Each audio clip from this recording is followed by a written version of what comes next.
একটা মেয়ের জীবনের গল্প কখনো পুরোটা কেউ শোনে না।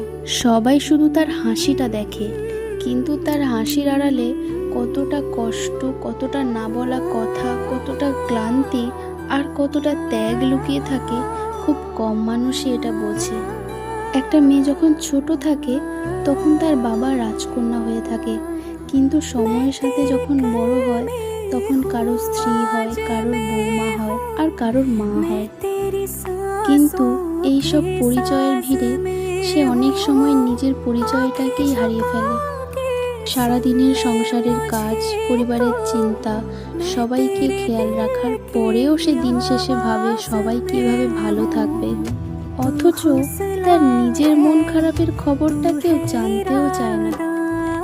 একটা মেয়ে কাঁদতে কাঁদতেও হাসতে পারে, ভেঙে পড়ার পরেও শক্ত হয়ে থাকতে পারে, কারণ সে জানে সে ভেঙে গেলে হয়তো পুরো পরিবারটাই ভেঙে যাবে।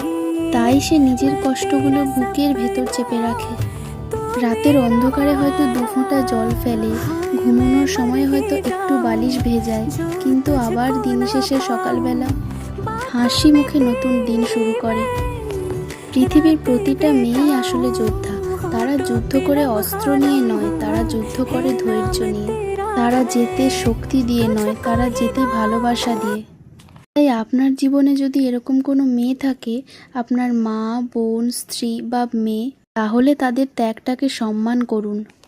কারণ সে মুখে হয়তো কিছু বলে না, তার নীরবতার মধ্যে হাজারটা গল্প লুকিয়ে থাকে। আর পৃথিবীর সব মেয়েদেরই বলি, নিজের মূল্য কখনো ভুলে যেও না।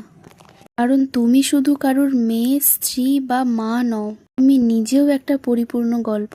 গল্পটা কেমন লাগলো জানাবেন সবাই। ধন্যবাদ।